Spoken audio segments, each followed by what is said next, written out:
Welcome to my channel, everyone. My name's Sid Girish. Today we're going to go through how to build muscle without getting fat.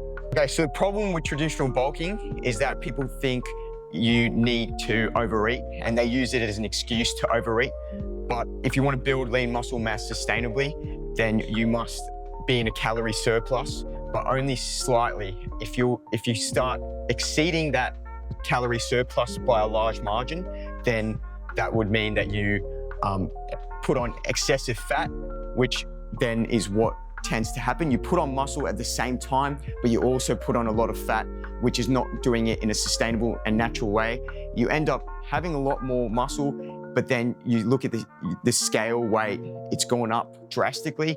You look at your midsection, you can see a more chubby sort of midsection, and you don't feel good, you just feel bloated. So these tips and tricks that I'm about to show you will help you keep that midsection, for example, more tight, and also you'll still have muscle, you'll still maintain that muscle mass without losing it as well. So on my journey, a little bit about my journey actually is that I've been on this lean bulk phase for about 5 years now.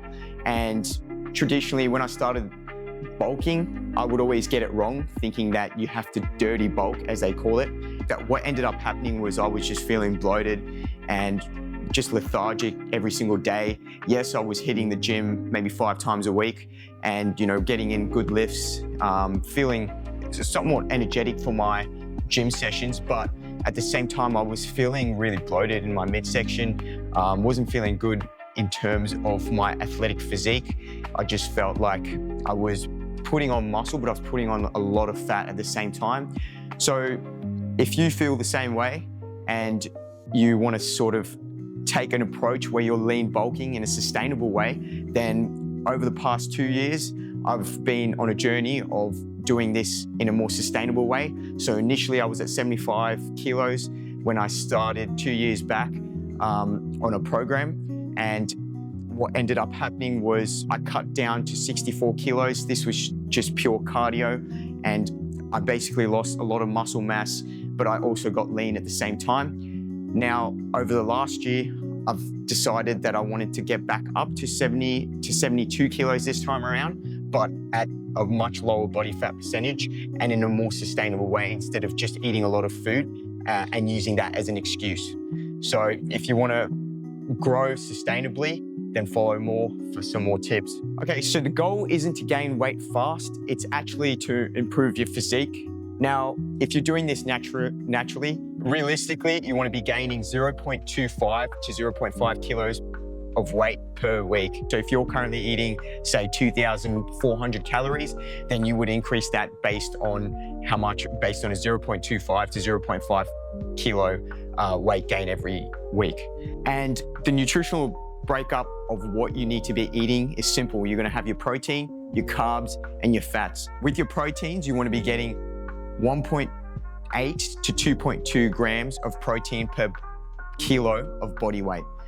That's what you should be aiming to get each and every day in your nutritional plan. So your calories need to match those statistics or those baseline numbers. With your carbs, this is what's going to fuel your performance. So you need to be fueling your performance with carbs pre-workout and post-workout especially. So timing is important with your carbs as well, so that you're not sleeping with a lot of carbs in your belly, which will make you sleep in a bad way as well. So when you're lifting heavy weight, you need that energy to lift even heavier and progressively overload. And after the gym, you need it for recovery so that the muscle tissue repairs. And that's why you need those carbs pre and post workout. With your proteins, you want to be hitting at least 1.8 grams to 2.2 grams of protein per kilo of body weight. You also want to be having healthy fats because that supports your hormone and joint recovery, so that you can also support just your general overall health and wellness. So for protein, you want to be having chicken, fish, beef, pork, and also you want to be having lots of nuts, so almonds, walnuts, cashews. You want to also be having protein powder if you can fit that in. If you're not able to get enough protein powder is a really nice substitute. So whether that's whey protein or vegan protein if you're dairy intolerant. Now we're going to get onto the secret of staying lean without getting fat. And for this, I'm going to call on Carl who is from Vitruvian Health, and I've got Kyle here, who's going to explain the principles behind how to build muscle without getting fat and show you key steps of how to do it in a sustainable way. Cool. So, cool. Now we're Come ready. on. So if you're wanting to build muscle, our principle of Vitruvian Health is the 4 fundamentals. So poo, tut, a lot of people will say po, but I say poo because I like to, from, and NP. People will talk about nutrition. We all understand that. The key here is, let's look at the training modality first. So you've got training and then nutrition. People say it is 80-20. Honestly, it's 100% this, 100% that. They're just separate. So POO stands for progressive overload. So if you lifted 10 kilos today, 11 kilos next week for the same amount of reps, you have progressively overloaded your muscle. Your muscles don't go, oh no, he didn't lift heavy enough, I won't grow. They still grow because you could do more reps. And what that means is the total tonnage. So if we did 10 kilos for 10 reps, the total weight lifted across that set would be 100 kilos. Second, time and attention. If you control, you could go 2 down, 1 up, or 4 down, 1 up. As long as you have control with time and attention on that muscle, you're gonna be good to go. A lot of people call that like the mind-muscle connection, like feel the muscle squeeze. I'm telling you, there's lots of people out there that move quicker and they still build muscle. It's finding what works for you on time and attention. Me personally, I typically start with 4 seconds down, 1 second up. I'm doing a bench press movement, of course. And then like next session, I might do 3 down, 1 up. There's less tension on that movement with the weight. However, what do? You go a little bit heavier. So those two kind of work quite well together. 3 is full range of motion. So again, if we're doing bench press, we come all the way down, we touch our chest, we don't go through our chest. So that's the range. It's not half reps, it's full range, all the way down, all the way up. If someone has an injury to the shoulder, which is number 4, no pain. If we go through full range and that causes pain, but there doesn't, that's now their full range of motion. So we always control with time and attention through that range. Now, can you make it easier? I definitely can. This is why I love it. Don't focus on getting injured. Easy. Always work through full range of motion. Awesome. Always do the same time on attention. I said 4 seconds down, 1 second up. You could pick 3 down. That's cool. Always do the same thing. That all you have to worry about is lifting heavier, doing another rep, or increase the tension on per rep. What does that mean? You could chuck a pause in there, feel the squeeze, back down. Oh, mind-muscle connection. I always enjoy talking with people about this because a lot of people say mind-muscle connection is not a thing. I believe if you can feel the muscle and you're aware of it, 1, you control your form, that reduces injury. So squeezes and pauses do increase tension on the rep. So that's why I like it. So then you only have to worry about that. Now, coming back to that, Kyle, just for the viewers, how much are you viably going to be able to progressively overload is a question that people might have. Right? Yeah, it's a great question. Because I got asked to do a chapter in a book to break this all down. So I'll answer it with numbers. If each one of these, let's give everything 2 points. All right? So if you went 2 plus 2 plus 2 plus 2 equals 8.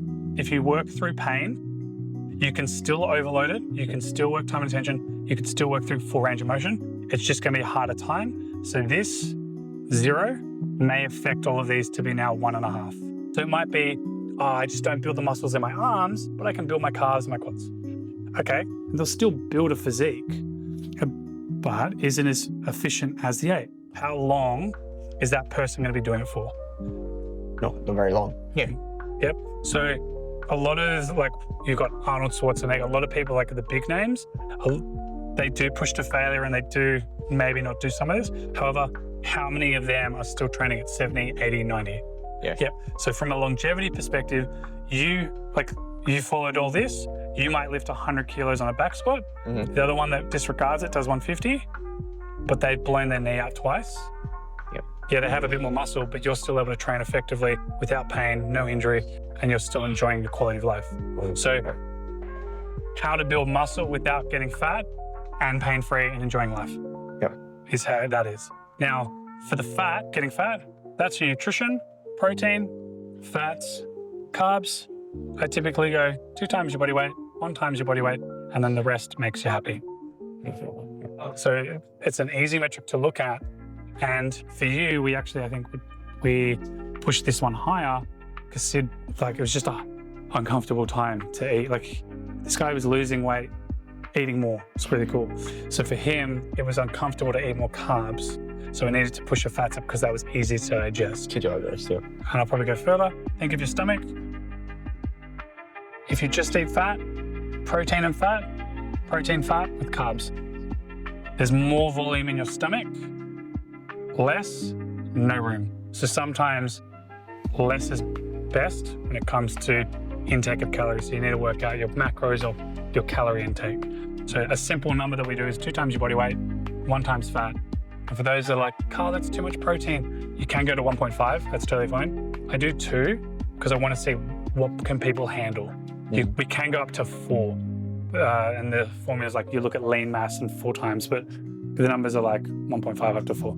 Well, so start at 2, because I've had people that are like, I just want to eat meat. I'm like, cool, we can go higher. So it's looking at how your body responds. So if we then wipe all this off, an easy formula is, and if everyone thinks about it, you might have heard baseline. So if you're eating baseline calories, your body weight should stay the same. Yep. Okay? Well, that's pretty boring. If we eat in a deficit, we should go down. And if we eat in a surplus, we should gain. Yep. So if the goal is to not put on fat, then we should all go in a 10% deficit or 20, go aggressive, be in a deficit, see what happens. Because theoretically, I do this theoretically, because Sid was meant to put on weight and he lost 2.5 kilos. He does that. But the thing was, Sid is not a caloric oven. This does not look like this. This, one more time, does not look like this. Who would have thought? This is great data and it's a great starting point. So when we calculated it, we actually put him in a surplus to guarantee that he should have put on weight. And if he didn't, we sit there going, oh dear. But we know, okay, this actually isn't a surplus for you. And so we actually put him at 20% surplus because the goal was to put on muscle. If we have excess calories, our body will use that. So if we had a fat spillover, we then know, cool, we've got to go down, but it didn't. Because if we had gone body weight, your weight would have dropped. Then we would, next week, 20%, your weight would have dropped again, and then 40%. So we would have, if we had done that, we would lose a week. So to kind of get there quicker, to find what your baseline is, you predict a surplus or a deficit to go, this is what should happen. And if it doesn't, you then go, okay, I've got to change that. Okay, right, yeah. That's like a theoretical, to find your theoretical baseline, right? Yeah. The other question I would have is, a lot of people think, okay, they've got the macro numbers down, they know exactly what they need to do, but how effective is it if you're not eating the right food? So how important is it to just prioritize on whole foods and eating that instead of just preservatives? Because you can still reach that calorie surplus eating foods that are processed, for example. So what do you suggest when you're structuring your nutrition plan to follow a sustainable way to build it out, essentially? How do I build it out? How do I build it out? Yeah, cool. So, great question. I will give you the response I gave a guy today. I go, 1, how do you eat food? He couldn't tell me. He's like, I just put it in my mouth and that's it. Yeah. So, eat food, but do you chew food? Why do you chew food? Because you want to break down the food so you can swallow it. Yeah. Swallow. Digest. Yep. Absorb. And use. So the reason why we eat food is to chew it, to swallow, digest, absorb, use. So many people do this. So they don't chew. They swallow. So why do we chew? It's to break it down, to aid the digestion. Digestion breaks it down even further so we can absorb the nutrients. How do we make this easier in a less stressed environment? So like take 5 deep breaths. So how do I manage? Sometimes I actually have to teach people how to eat. Oh, wow. Because so many people, they're so busy. Like he's like, I'm an IT specialist, like cybersecurity is my thing.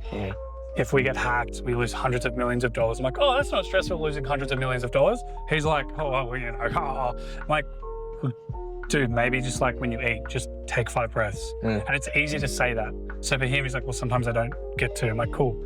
Maybe instead of having a shake, have it in the middle of the day rather than the morning. Okay. So he's like, oh, chew food because you're with family, go to work, have a shake for convenience. Because yes, you can't chew like water, you just drink. So because it's already broken down, it's easier to do that process so it's not as uncomfortable. Okay. And so like, this is where people have a snack, something light rather than having a big hearty meal. Okay. Now, it's coming to your question. That's how I answered that. For him, for you, it's, okay, wake up, sleep time. It needs to be 7 to 9 hours. Yes. Pick the time. So if it's 10 p.m. and 6 a.m., is that 8 hours? Yes. If you had gone 4, I'm like, that's 6 hours, we need 7 to 9 hours. So you work out sleep time. Then you go, how many meals do you want to eat? Yeah, you work that out, but based on an individual level, If your body weight is 70 kilos, times 2, you need 140 grams of protein. So if you do 2 meals, divide that by 2, 70. 3, divide that, so what's that? It's less than 50. Me, I just do 50 grams, but that might be 45. Then do 4, should have picked a better number, this would have been so much easier. It's about 35 to 70, yep. 35 grams, then do 5 meals. So all you're doing is working out how much protein you should have per meal. So many people say like you have to eat 4 meals. 4 and 3 is more convenient because if you miss a meal, you can disperse that protein across the other 2 meals. Imagine if you missed one of these meals. Now I have to eat 140 grams. Even the videographer just went, oh, because that's a lot. So you work out how many their meals are, and then you go, what's the time? When do you want to eat? Then you reflect. Like, how did you go? Any issues? Oh, I'm really rushed at this time, really hard. Okay, cool. Let's say it was 3 meals. Let's do 60 grams, 30 grams, 60 grams. Because then you can work out like, oh, is this easier or not? Because if it's spread out through the day, your body will use it. It's not like you miss 1 meal, it's game over. Like if you have to do 3 meals, that's 21 meals per week. Get as close as you can to 21. If you get 20 meals, that's pretty close. If you get 15, well, that's not close. So we want to get that as close as we can to nourish it. An analogy would be when you water a lawn, do you drown it? And the grass dies. You sprinkle it with some water, like spray the water on. 2 or 3 days later, you do it again, and you get this nice lush grass. Because you regularly maintain it. It's what you're doing for your body. You want to be as regular as possible. That makes this process easier. And that's how we look at that. So in Sid's case, he was already eating quite well. So he was ready to go to like the Whole Foods. If Florence, one of the guys, he's like, I have to drink. I'm like, you don't have to. But for him, it's like going from 7 drinks a week to just letting him have 3, that had him be as consistent as possible. Okay. So like 90-10 rule. So it's kind of gauging where people are at. So 90% clean, lean, 10%, what do you want? Like, want a pizza and I want some red wine. Cool. As long as we're seeing the result, you're not getting fatter, you are building muscle, you are getting stronger, done.